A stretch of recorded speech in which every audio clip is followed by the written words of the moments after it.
Hello and welcome back to Hold On I'm Talking Brother. My name is Joe Greenwood and you are listening to our preview of UFC 288, which is headlined by Aljamain Sterling versus Henry Cejudo for the Bantamweight title. Yes, that's right, a Bantamweight title match. Get excited, people. With a co-main event of Belal Muhammad versus Gilbert Burns in the welterweight division in what is essentially a number one contenders fight. As per usual, I am joined by my regular co-host Tom Bannerman. And Tom, I said it at the top, Bantamweight title fight. Has the magnitude of that hit you yet?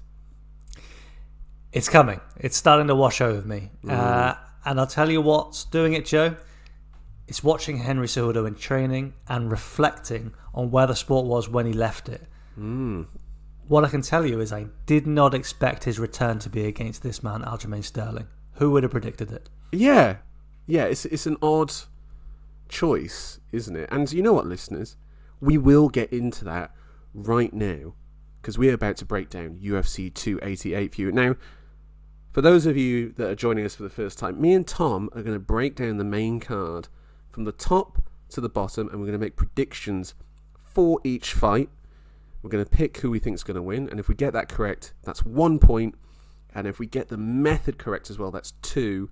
10 points on offer, and by hook and by crook, Tom is currently the defending champion.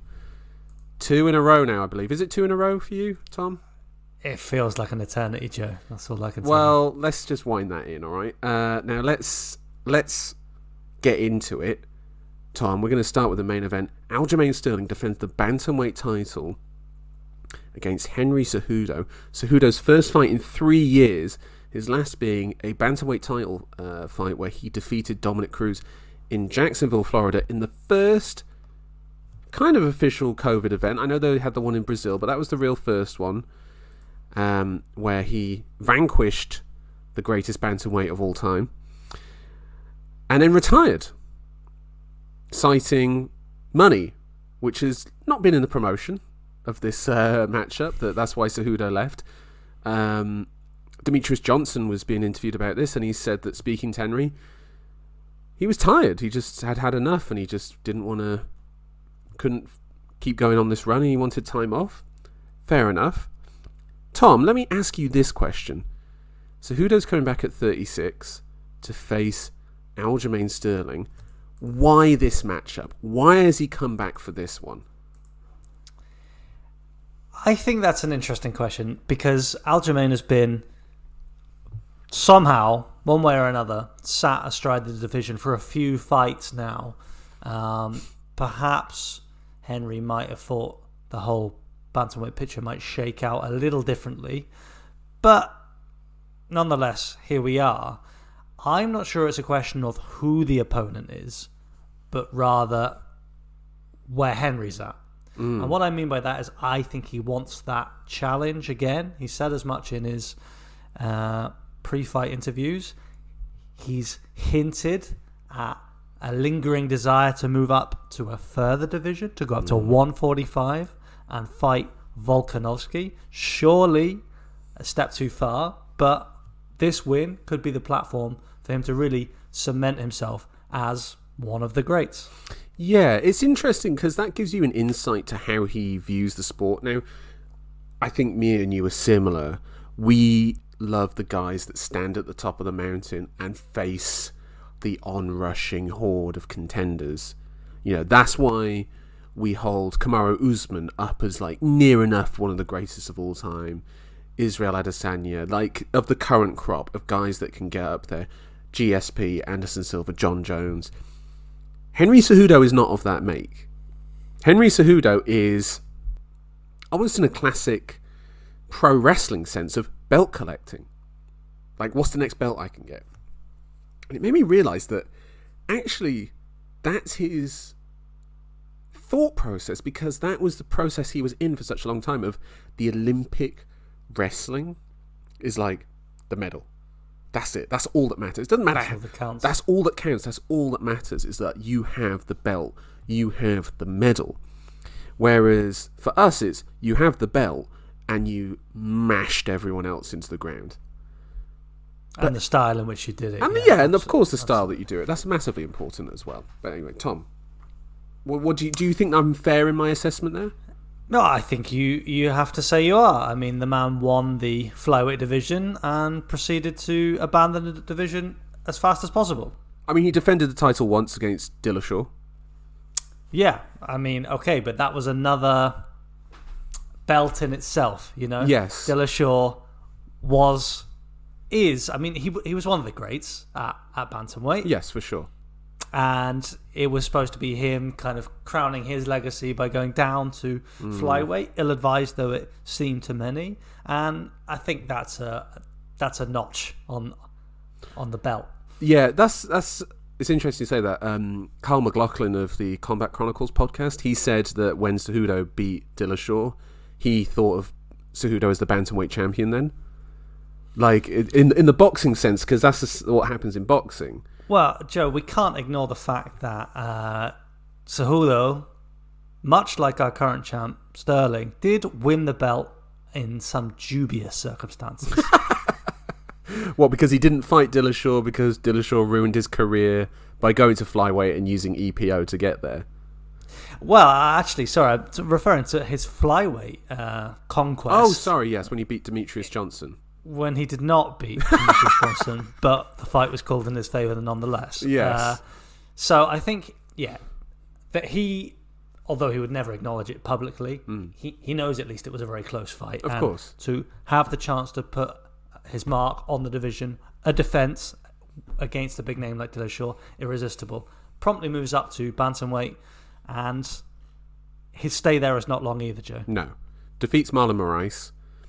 And then doesn't defend the title again until May 2020 when he faces Dominic Cruz, and then that's it. Rides off into the sunset. And again, you see the same theme.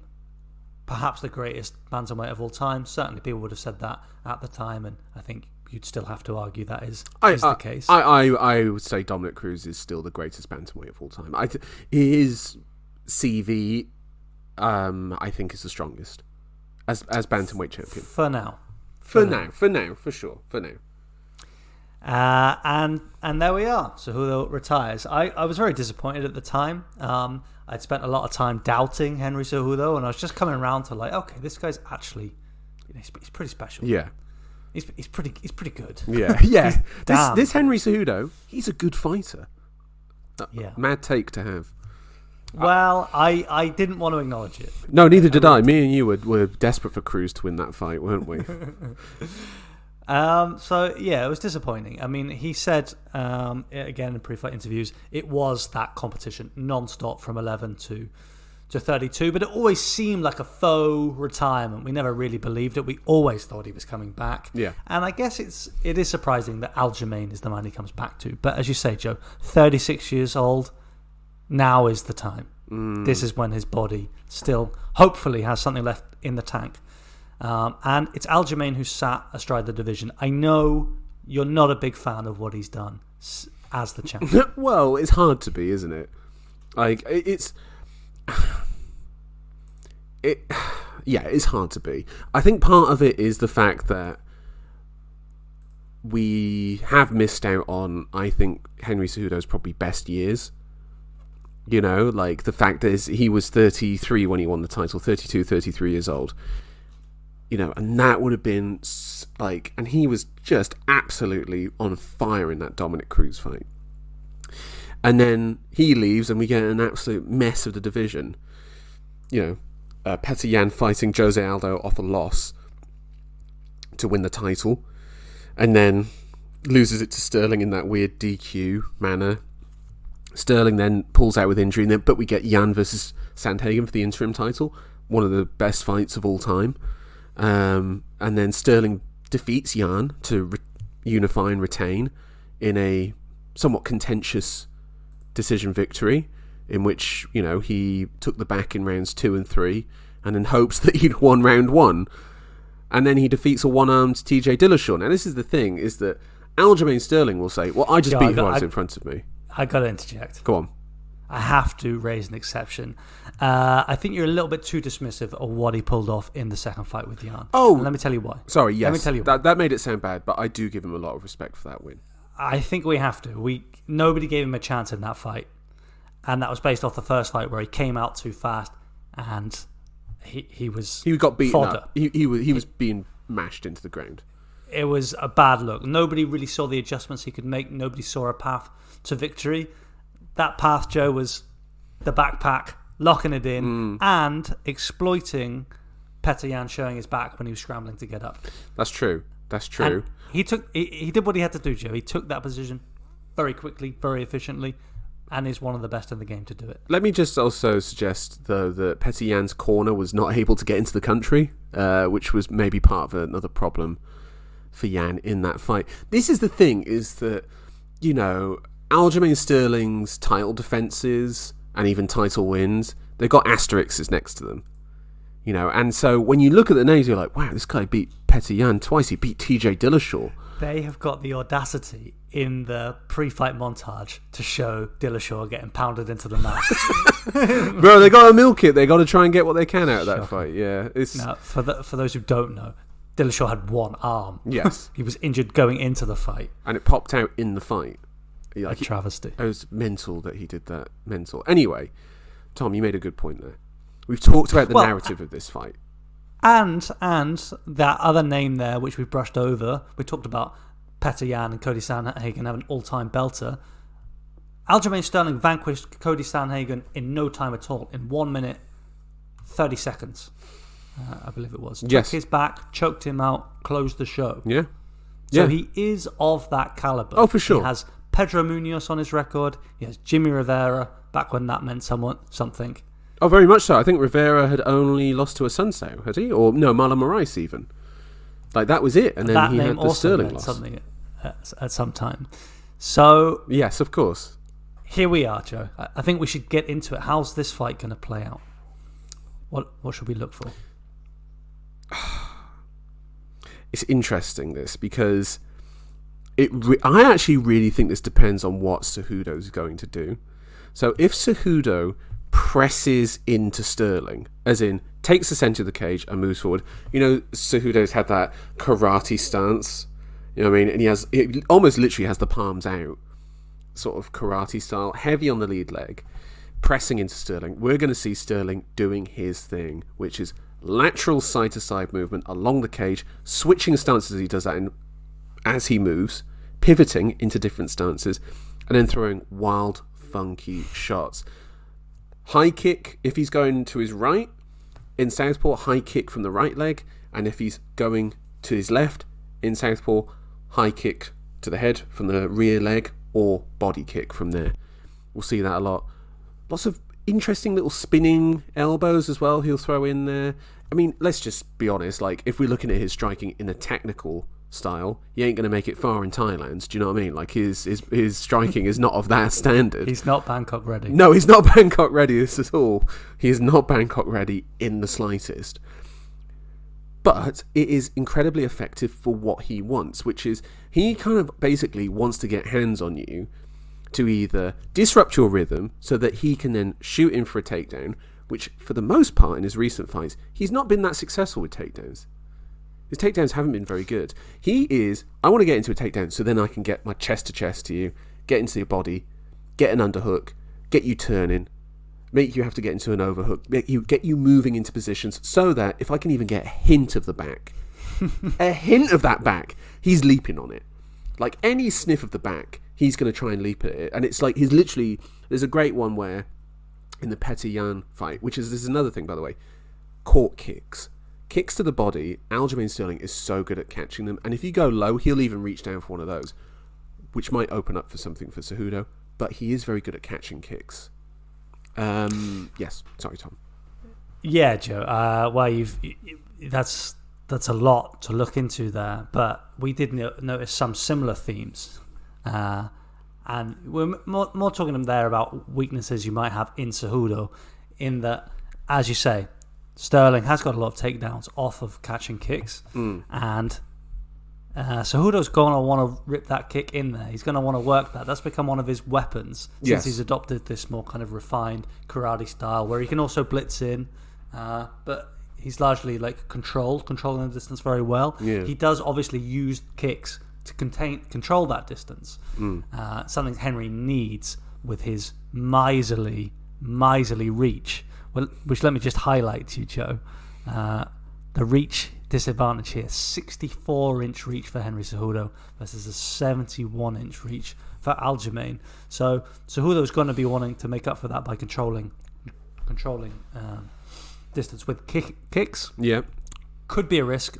Could open up some opportunities for Sterling. Are you thinking just low kicks for Henry? Like, do you think he's going to do that sort of?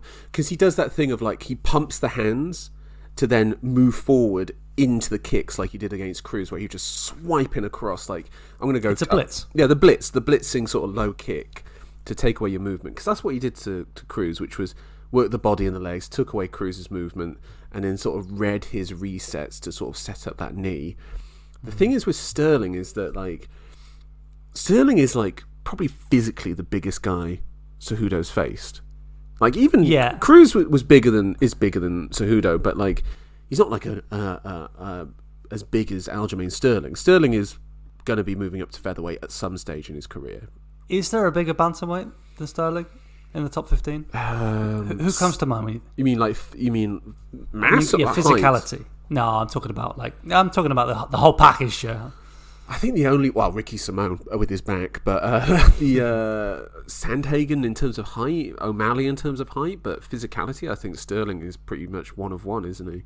Yeah, I got to imagine he's having some of the hardest weight cuts there can be to make it to 135. I think he cuts from 160 something.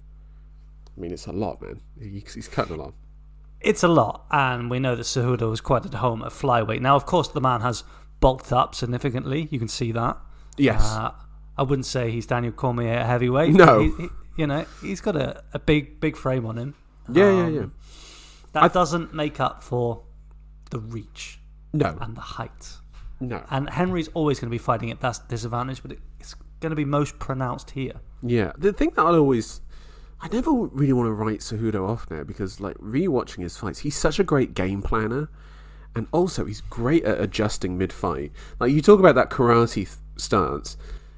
And me and you, I remember we watched the Moraes fight together, and like, Moraes was beating him up. And then Cejudo's like, you know what, I can't do this. So he pressed into him, got that tie clinch, the plum clinch, and then just ripped him with knees to the body, and just like crushed him with knees, crushed him with elbows. And it was like, he just made it like a brawl, pushing into him, making Moraes have to work and go backwards, fighting at his pace. I think Cejudo is really good at adjusting mid-fight. You're citing that as an example of him adjusting mid-fight. Yeah, I think the Demetrius Johnson fight as well, there was some really good mid-fight adjustments he did, particularly in the grappling exchanges. Well, just back on the Moraes fight, I feel like that fight might be misunderstood. You know, I really do think it was part of Henry's plan. What? To go and eat those shots, to eat Moraes' best punches. What? Because Moraes' muscle mass is built in such a way that he's going to tire out. And that's exactly what we saw. I've never seen a steeper decline from 2 rounds away from being the champ. Yeah, minutes even away. Like, could he have gotten him out of there? Moraes looked amazing in that first round. Yeah. But once that first round was over, as you said, Henry adapted, but that was also because Moraes was just so diminished. He'd really punched himself out. And I have to give Henry credit. Henry and perhaps a certain man, Eric Albarracin. Yes. And his mystical book. The doctor of philosophy himself. I think they saw Moraes coming. And I think they'll see Aljamain Sterling coming here too. What will Henry be looking to do to Aljamain? Well, this is the thing that people have talked about Aljamain, where they go like, well, he works with Merab and, he's been fighting, he's able to go the distance and whatnot. It's like, yeah, but if you watch those Petr Yan fights, even the second one, there's no contest. Rounds 4 and 5 are Petr Yan rounds where I'm thinking he could get Aljamain out of there. He could get him out of there. Aljamain Sterling, does slightly fall off as the fights go on, and I do sometimes think he is carrying way too much mass for that division. You know, particularly at 135, man, that's a hard cut to get to for a man of his size. And I do wonder if that cardio is there. But the thing is that even in those rounds he was losing Etienne, he was still active, he was still causing exchanges, he was still trying to press and lead the exchanges. So he is still in there.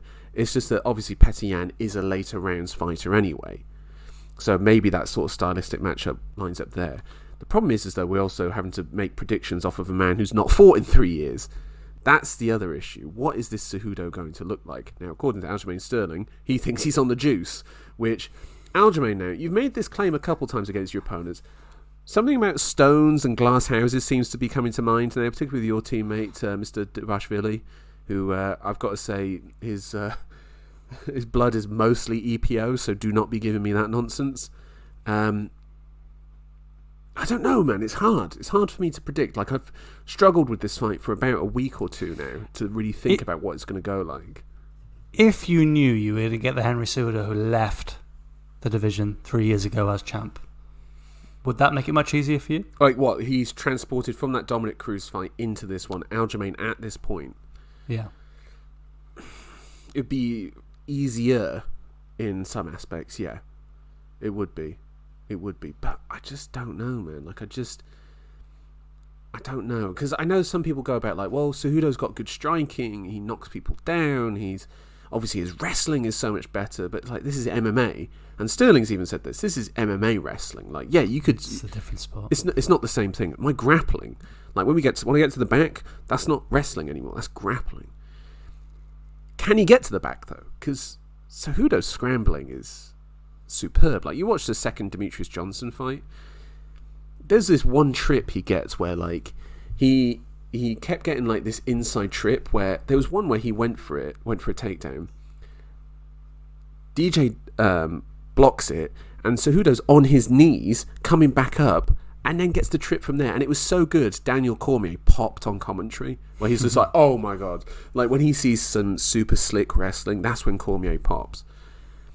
And it's just so hard for me to picture.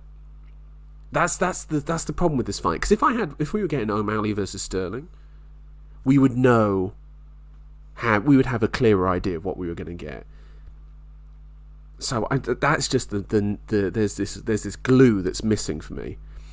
And also, I think Cejudo's very interesting with the training footage he puts out, because he doesn't put out training footage. Really, he puts out a bit like, oh, he's me warming up, and then here's me after my training. It's like, oh, okay. Whereas Sterling puts out everything. Like, you can see what he's training, but we kind of know what he's going to do anyway. And Cejudo must be eating that stuff up as well. So, I don't know. There's some interesting power dynamics going on outside the cage as well. So, I don't know. Tom, is there anything else you wanted to chat about in terms of the specifics or the narratives? Like, or do you want to just go straight into our predictions? I want to go into our predictions, Joe. I know how this fight is going to go. Tell me. Henry Cejudo is back. He will be the champion again after this fight, winning by decision. You mentioned it earlier, the later rounds. I expect him to give up the first round to Sterling. I think that's undoubtable. I think Sterling will come in with high emotion. I think it will be very similar to that first Petr Yan fight, where he goes out and he tries to put a pressure marker on Cejudo. And then I expect Cejudo to come onto him strong later rounds and win by decision. Wow. Interesting. So the statistic that really interested me was that fighters over the age of 36 in title fights from 170 down to 125 have a record of 2 wins in 38 fights. Oh my god. And those 2 wins are Tyron Woodley defending his welterweight title against Damian Maia and Darren Till. The same Tyron Woodley that just got bested by Jake Paul. Yes, that Woodley himself. And man, Bantamweight, this is a rough division, man. That's a rough division. And we talk about the age of Cejudo. We talked about it before, like he's 36, he's coming back now, this is the time to do it. And is it him going like, this is the time to do it because Aljamain is the right opponent for me to come back? Or is it, I'm coming back now because this is the only time I can come back. I can't come back in 6 months or a year later into this division because it's just not going to work for me. And it's like, wow, like, where is his mind at?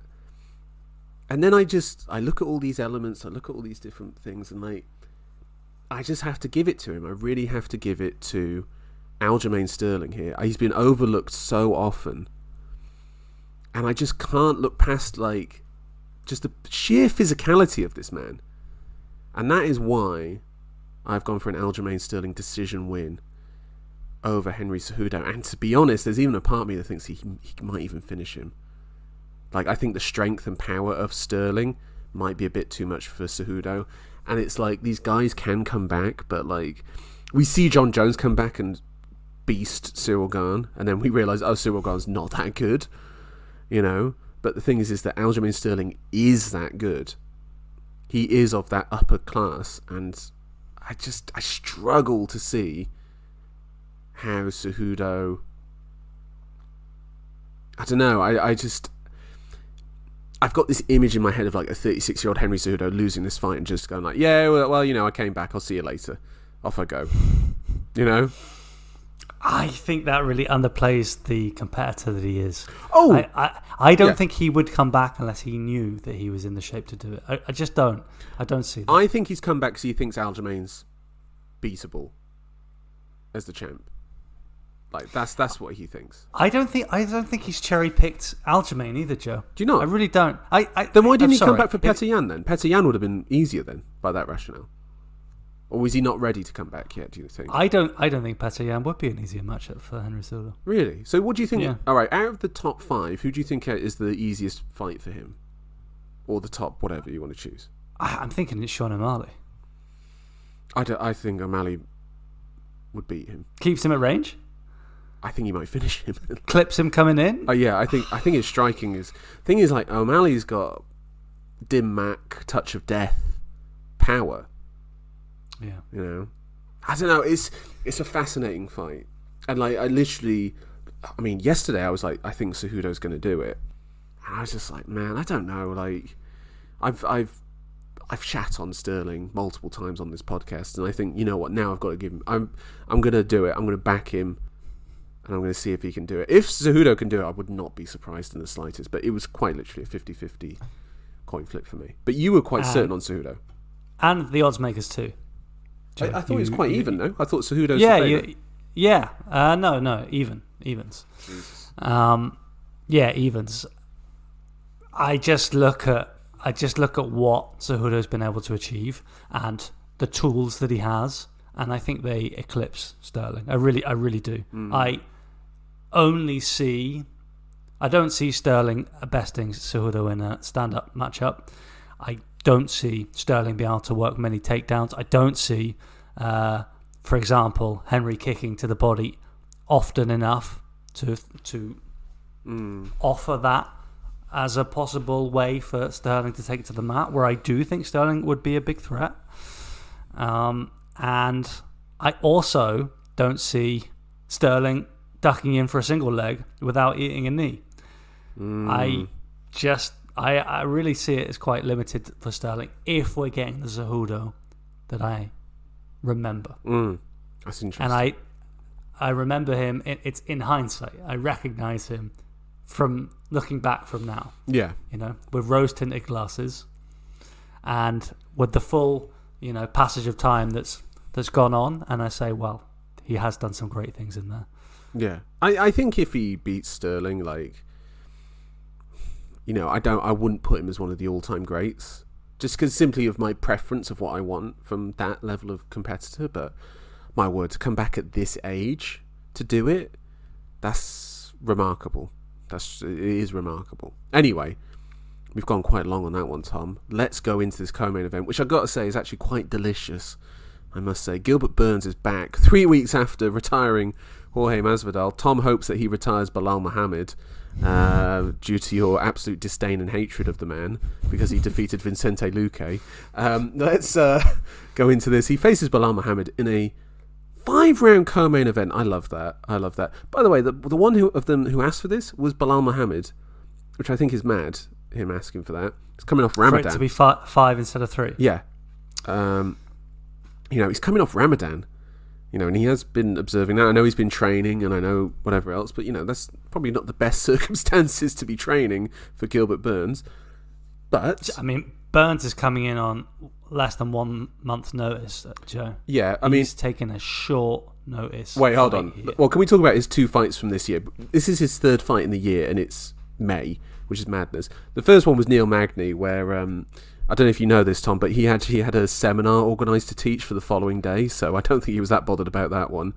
And then he beat up Jorge Masvidal quite comprehensively, retiring him. Again, I one of those where I'm like, he could have probably done a bit more to have finished him. And now he faces Belal Muhammad, who, this is like them saying, I'm next, basically. I'm next for Leon Edwards.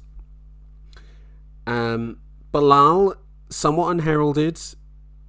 He's coming off a win over Sean Brady, coming off a win over Vicente Luque and Wonderboy Thompson, I believe, were those his last 3. And then before that, he had the one against Leon Edwards on short notice, which ended with the eye poke. Now, Tom, I've got to say, he had the Damian Maia win as well. Sorry, I forgot to add that in there. But Tom, what is it about Belal Muhammad that you think that just turns people off? Is it just the fact that he's just a decision machine and just doesn't? Yeah, okay, there we go. Right. Yes, it's very simple. Up until the Brady fight, Joe. Yeah, he had shown himself incapable of finishing fights. I mean, all of those fights you mentioned ended in decision with not much damage done. They were comprehensive. Comprehensive they were. Yep. He has another pressure wrestling style. So dominant. Grindy, yeah. He is a grinder. He truly is. Yeah. A grinder without that much athleticism, Joe. I mean, it really is the antithesis of what we want to see. But last time out against Brady, another grinder, another wrestler, he got a finish.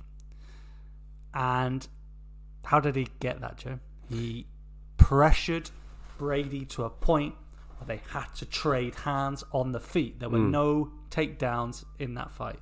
No. Do you think him and Burns are going to wink at each other and go let's not go for any takedowns, lad, and let's just bang it out? We both know, we know Burns loves those hands. We know. Sure. I will say that I was a bit frustrated with his last fight though, because it's like, you love those hands, Gilbert, mate, but you should have been blasting Masvidal out of there. He could have finished Masvidal, and he didn't. He didn't. He was cautious in there, and he didn't want to go into that. You can't really do that against Belal Muhammad. Really, you've got to if you're going to go in there, you need to finish him. What I find interesting about this was that I was trying to think what is something that I think I would tell Belal to go for, and I was thinking if he jabbed and went into a collar tie, and then use that to, and use his right hand to sort of pull someone into the uppercuts, pull him into the body shots from there to sort of keep Gilbert within tight punching range. The problem is that Gilbert Burns is mostly orthodox as well. So the problem with that is that jab and clinch, I mean, it could then allow Gilbert to come over the top of it. Do you think Belal will oblige with anything on the ground? Do you think he'll try and take Gilbert Burns down? That would be quite interesting to see. It certainly would. You would expect them to feel each other out in that arena. I mean, the question always when someone is such a skilled practitioner like Gilbert is, that jiu-jitsu threat, the submissions, even off his back, it's going to give you pause for thought. But I think that Belal will have enough confidence in his top game that he would be happy to go into Gilbert's guard and expect to ride him out, grind him out, get minimal damage off, and score points on the judges' scorecards. Yeah, I wouldn't be surprised also if he just went into that guard and even used and sat up in it to even throw body shots from there. Do you know what I mean? He doesn't have to go all the way in, I mean, even if he went into like just half guard as well, like if he got into a half guard position against Gilbert Burns, I think he could do a lot of damage there, Belal. But the problem is that like he's not historically done that. In his last fight with Brady, he was training with Khabib, who is no longer a coach, and he said that like the training was so insane, and he said like honestly he wanted to throw up, but like Khabib was like, no, we got to keep going, and it brought something out of him. So now he knows he can go to that place. Maybe he can get there again. We're talking a lot here about Belal because we've not seen him that much compared to Burns, but what do you think Burns is looking for? He's going to try and crack him with some big right hand and big right hands, big swinging, looping overhand rights. I think he will actually expect to go out there and brutalize Belal. I think he would expect a matchup where if he can neutralize Belal in the clinches, prevent any, let's say, sloppy work against the cage where he somehow found himself up, in an uncomfortable position in the clinch. I think Burns would expect to duke it out with Belal and best him there, to just manhandle him. Yeah, I think that's how Burns would go into this fight. I think man-to-man, physically, he would expect to outgun Belal. And you look at the kind of... certainly you look at the highlight reels of both men, you would forgive Burns for... Is there a highlight reel of Belal Muhammad? The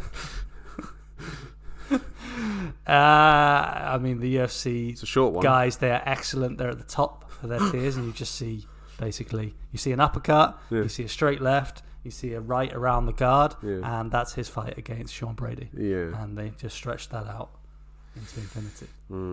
Tom, lay it on me. What are you going for this fight? I got to go in my heart, Joe. Yeah. Got to go in my heart. I got to say, Burns against Masvidal. I'm worried that Burns is. I'm worried that he's getting into this zone, Joe. He looked a little bit crooked. Yeah. Looked a little bit. Yeah. He looked. I'm not saying Chuck Liddell, Tito Ortiz, but I'm saying he's at the start of that journey. Right. There were hints of it. Yeah, there's definitely something that I don't like. People are praising him for the Magny fight was just 3 months before. Yeah, but that's come on, man. Like, come on. He took Magny down, and then that was it. Like, that was the end of the fight. Like, even before he got to the sub, like 10 moves before it was over. Anyway, sorry. Go on. So you're going with your heart. What is that heart saying? So I'm putting that to one side, and I'm pretending I didn't see that gingerness. Right. And I'm going for Gilbert Burns to get it done by decision. A slog, wading through the mud. Bro, this is going to be a slog of a fight. Like, I don't care what anyone says, it's going to be a slog. And I've picked Belal Muhammad by decision. Like, I think he's going to grind it out up against the cage, clinching him up against the cage, pummel him into the body. I think it's going to be dog ugly. It's going to be dog ugly. Like, this is not good. I think it'll be exciting. I think it'll be exciting of just like, God, these two are absolutely like grinding each other into the ground here. But I honestly do think Belal will be grindy enough to get it done over Burns. And I'm sorry, Tom, I did see that Masvidal fight, and I did see a man who was hesitant and wasn't quite the crisp fighter he was of a couple of years ago. So, yeah, I'm afraid I have to go with Belal Muhammad here. And then for him not to get a title shot. So that's my pick. Joe, there is one possible way that might happen. Yeah, go on. Kamaru Usman has said he wants to fight none other than Khamzat Chimaev. Oh, my God. Oh, my word. Now, look, Khamzat Chimaev comes in, big win over Usman. Are you telling me, remember that time that Muhammad grinded his way against the cage and just about outpointed Gilbert Burns? We're going to be talking about that, or we're going to talk about the steam train that has been Khamzat Chimaev. Yeah, they'll turn it back. So there is hope. There is hope. Man. Poor Belal. Anyway, let's talk about the next fight. Jessica Andrade is back, who's doing her own impression of Gilbert Burns with her third fight of the year, facing Yan Xiaonan in the strawweight division, coming back down from flyweight, where her last fight was against Erin Blanchfield. This is a odd output, I think, from Andrade. No, like how often she's fighting, and the fact that she's even after losing quite convincingly, she's back out there against Yan Xiaonan. I don't know. Is there some desperation here? I think it might all be told the story here. If you saw her pay packet, Joe, I think that might be a motivating factor. Oh yeah, she got the new contract, didn't she? Yeah. I think that might be a motivator. And it's also the scattergun approach is what she's left with. She's considered to be one of the best women's MMA fighters across multiple divisions, as you referenced. Well, but every division. But nonetheless, quite far outside the title picture now, especially at flyweight. Yeah, she's nowhere near at flyweight. Yeah, no, after that Blanchfield loss. Yeah, it was pretty comprehensive. It was a bad look, Joe. So she's back in here against Yan Xiaonan. And I know you were quite hot on her for a time. What are the hallmarks of the Yan Xiaonan style? It will be long range striking. That will be the game plan here. Long range striking, keeping on the edge of Andrade's strikes, and making sure Andrade can't get in there. I mean, obviously, we've seen that so many times with Andrade before, and then she just blitzes in, like the Vanderlei Silva style that she is, and just absolutely murk fools. And that's why she is probably the most exciting women's MMA fighter. It is kill or be killed. But yeah, I'm expecting Yan Xiaonan to keep it on the outside. I'm going back to that Marina Rodriguez fight where it was a very close decision loss for Yan against Rodriguez. And I'm just expecting Yan, again, on the outside, teeps the body, flicking head kicks, that sort of thing, disrupting Andrade's rhythm, and just making sure that Andrade can't get in, and then just using lateral movement to get out on the outside. Because really, if we think about Andrade, what is it going to be? It's going to be hooks to the body that go up to the head. Do you know what I mean? Left hook body, right hook to the body, left hook coming over the top. Down you go, son. Delicious. It is delicious, of course. Mix in some power bombs, Joe, and some standing chokes, and you've got a lot of fun. Yeah, of course. And these are all things you can see from Jessica Andrade. So hopefully it comes to that. I mean, what about Andrade implementing some of that wrestling here in this fight? You think that's a possibility? I think she'd have to catch Yan Xiaonan. Like, that's the problem. Particularly early on, I don't see her being able to quite do that. Maybe later on in the fight. But I think also, like, I just don't think her mind goes there. Like, she could have done that against Lauren Murphy, taken her down and just ground and pounded her into the mat, but she didn't. Instead, she was just waded forward and just beat her up to the point where her hands hurt. Like, she even said that, like, my hands were really hurting after that fight. So, yeah, I'm expecting that. The problem is trying to catch Yan. You have to do the calf kicks, slow down her motor, and go from there. I mean, Andrade will follow her around the ring. She is prepared to just march her down. Yeah. Do you think that Yan actually has the power to get any respect off of Andrade? No. I think Andrade will look at this fight and think, I'm just going to go and blow her away. Yeah, I think she's just going to walk forward, and I don't think she's going to cut off the cage. It's just going to be like, well, I'll get you eventually, is going to be her methodology. And she may do. She usually does. She usually does. I just don't see her doing it until later in the fight, at which point I think it might be too late, which is why I've gone for a Yan Xiaonan decision victory.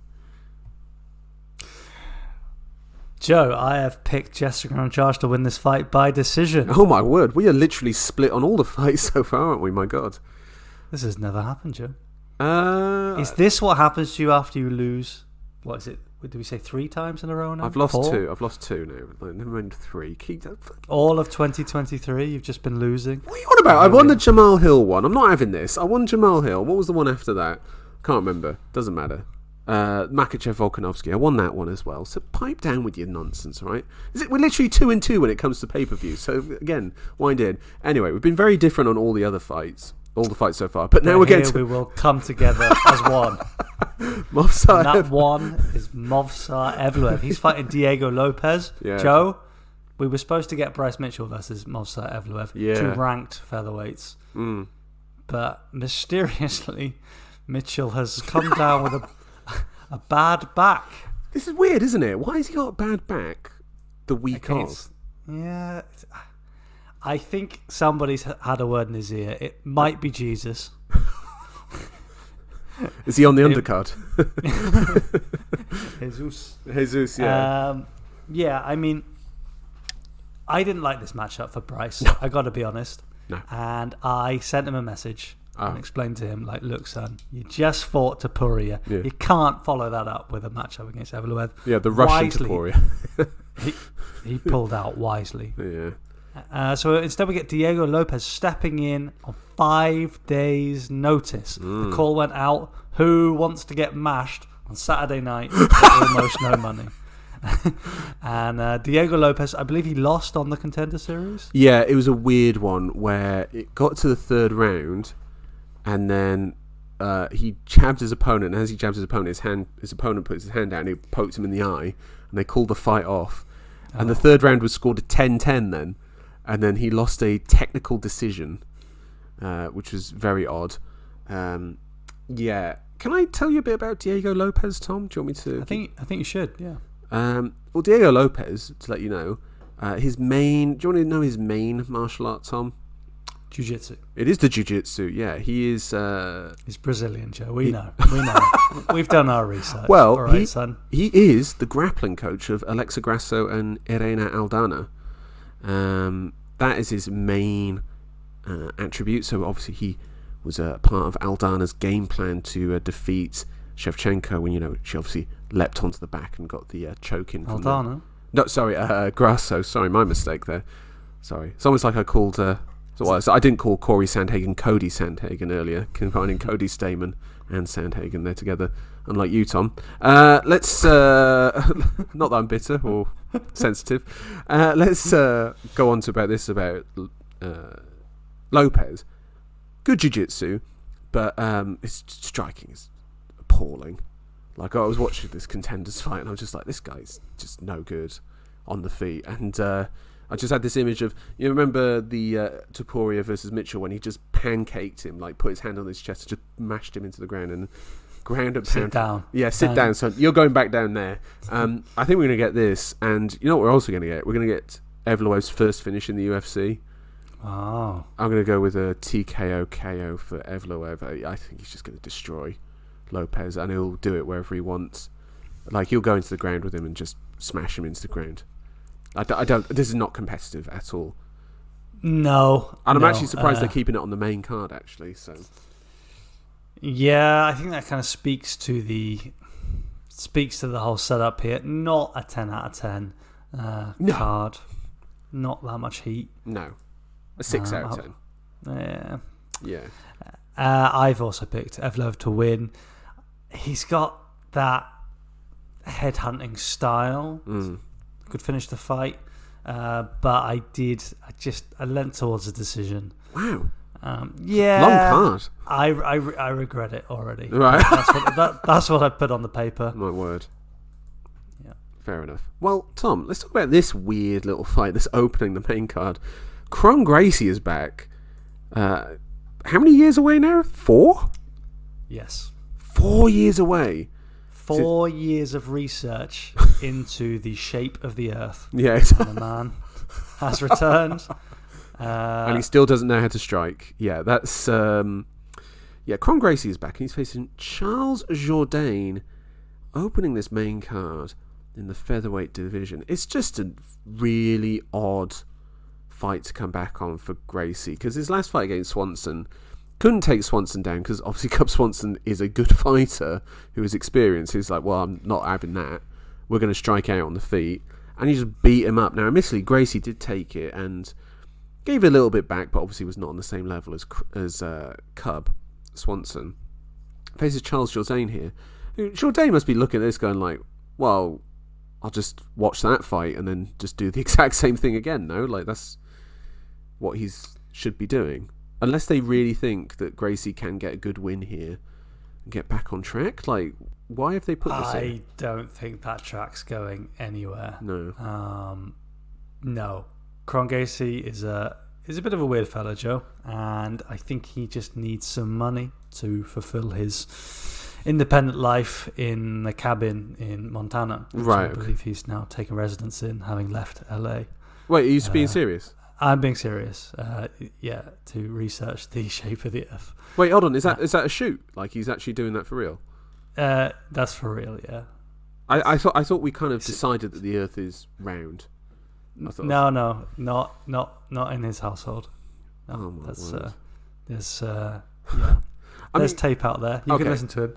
There is also tape on Kron Gracie being maybe the best jiu-jitsu practitioner in the UFC, which I think he actually is. Which is, you would maybe think then Kron Gracie by submission. No, Charles Jourdain is going to beat him up and get a decision victory here. I just think Jourdain is just well-rounded. He's experienced. He's fought good fighters recently, even in losses. Like to Shane Burgos. That we put in he put the work on Burgos in that last round, if you remember that fight. And then Nathaniel Burgos cast. But yeah, exactly. Sure. Yeah, and it's like, but he's beaten decent fighters and finished, Lando Venata and beaten Andre Ewell. He's Doho Choi. He's got some really good finishes in there, or wins in there. I just what's Kron Gracie going to throw at him that's going to really surprise Charles Jourdain, other than the Earth is flat? So, yeah, I don't know. I really find this quite odd. Unless Gracie comes out and he's coming out with like Muay Thai stance and he's got like really sick Muay Thai. Like I just don't see it really. I don't know. Yeah, what about you? Part of that Cub Swanson fight, he did oblige him. Like it's like Gracie, he did have a point to prove. He didn't really want to set up clinch exchanges. He didn't want to create opportunities. I don't think he knew how to. I have a slightly different recollection of that, in that he kind of wanted to burnish his striking credentials. Yeah, he did a little bit. He wants to be like, I'm a bad man who can do it on the feet. And what happened, Joe, is, the man has 2 fights in the UFC. One was a stoppage of Caceres in the first round. Yeah. And then the loss to Swanson after that. So one very fast win, and then a kind of protracted beating from Cub. You add those two together, and what you get is a man who's absorbed 8.13 strikes per minute. And he absorbed none in the Caceres fight, by the way. Okay. Yeah. So you've got to balance the averages out. So it's 16. It sounds like it might be 16. I might hold on. I'm going to have to look this up as you keep talking about this. So Tom, just give me. What I've gone for here, Joe, is a Jourdain decision win to round out a night full of decisions. Jesus. In my books. Yeah, he absorbed 4 strikes against Alex Caceres. 4 strikes. So that tells you where that 8 strikes per minute came from. Thank you, blessed Cub Swanson. Now, Tom, I was going to say let's look at the prelims, but let's not, because really the only thing we want to talk about there is Drew Dober versus Matt Frevola. Awooga, they will oblige each other. Is there anything else we really want to talk about? Probably not. We could talk about it on next week's pod on the review. Sure. Well, a little nod to Phil Hawes down there in the early prelims. What's a brother to do? He's fighting Ikram Aliskerov in his debut. Bloody Nora, this bloke looks terrifying. Oh my God. Bless you, Phil, but why are you doing this to yourself? On the early prelims, no less. Yeah. Outside of that, Joe, though, no, it's a little bit slim, but we hope for the best. Listen, we'll go through those next week in the review. I'm sure there'll be some bangers and they'll be proven wrong. Now, listeners, let's go into the news, and 2 bits of news that we're going to talk about here. Let's go into it. Francis Ngannou, Tom, still don't know, but we apparently Chatri Sichiatong, who runs One Championship, had a meeting with Francis Ngannou, claims to have offered him 20 million to fight in One. We don't know for what. Yeah, exactly. And then he said, we couldn't come to terms. He said he wants to be on the board. Okay, whatever you say, mate. And then people seem to believe this, and now there's this weird narrative going around that Francis has, quote, fumbled the bag. Well, here's the thing, is that Francis hasn't actually said anything yet, so there's been no announcement about where he's going. It seems pretty clear where he is going to go, which is either PFL or Bellator. And And until there's an announcement, I feel like you should really stop listening to what Dana White and all these promoters are saying, who really had no hope of ever getting him in. Because one, weren't going to sign him. He wasn't going to go work in Asia. He wasn't going to go to bare knuckle. Your man had to remortgage his house twice to run last week's show. How is he going to get Francis Ngannou? Like, no offence, pal, it was a great show. But, like, let's be honest here. You know what it is, Joe? It's... whilst we have to be patient, is the sand draining from the hourglass for Francis? No, he's a heavyweight. You could fight until he's 70. Like, but it's also like, is his kind of legacy, is his position growing with time? I don't think anything's changed for me. I still think he's the heavyweight champ. I still think he's the heavyweight champ. He is the heavyweight champ. I don't care what. Yeah, he is the heavyweight champ. He is. Of course. Okay. I just feel that. I mean, you can see there's a lot of discontent out there. I don't know what it is. Why? I don't know where it comes from. But why? Why are they getting upset People for? dislike him. I don't know. Like, dedicated loyalty to the UFC brand. Oh, grow up. Some kind of, like, faux communal mentality versus the individual. But you see Francis catching a lot of hate. But what you do see is Francis still generating headlines, and his name is still being mentioned all over the place. So he remains a draw. He remains the man to watch. There's one man watching him in our favoured championship, the UFC, John Jones. What's Jones He wants said? to fight. He wants to fight. He's done after the Stipe fight, unless they bring back Francis. Well, that's not going to happen. So he's just said nothing there, basically. Where he'll fight Stipe, probably beats him, and then he says, "I want Francis." And like, well, that's not going to happen. Oh, I'm retired then. And then, God bless you, the people of Albuquerque. Best of luck with that. Listen. Ariel Helwani apparently spoke to Francis, and Francis said, "I've got an announcement coming, and the reason why I didn't really have a deal with Chattree in one was because I already had something else lined up, and I told him as much." Now, if we go off of what he wanted before, which is he wants to box, okay, that leaves you two options, which is Bellator, who have a link with Showtime, who just did the Gervonta Davis-Ryan Garcia fight, which drew over 1 million pay-per-view buys, or PFL, which has the link to ESPN, who are obviously partners with Tyson Fury. Like, what is there to... Like, we're just obviously waiting on who he's chosen out of those two. They're obviously waiting for a right time to announce it, and you know what the right time to announce it is when they're ready to announce it, not when some dickhead on the internet's like, "Francis is fumbling the bag," and it's just like, Francis, in a way, doesn't care about the money. He cares about what he, like, desires. He said he's always wanted to box. He's going to box. Like, well, that's not failure. He's left the UFC on his terms because they wouldn't give him what he wanted. Anyway, whatever. Tom, sorry, what were you going to say? Joe, I mean, of course you're right. I guess there's also fear on my part, for example, that he ends up having to settle, and of course he will have to settle in some fashion. All his desires will not be fulfilled, and I have a bit of a fear that he kind of ends up with nothing. It'd be a real shame if it does play out like that. He's not going to end up with nothing. I hope what you said is true, and that it's just a matter of waiting for the right time. He's waiting to announce it. This is like...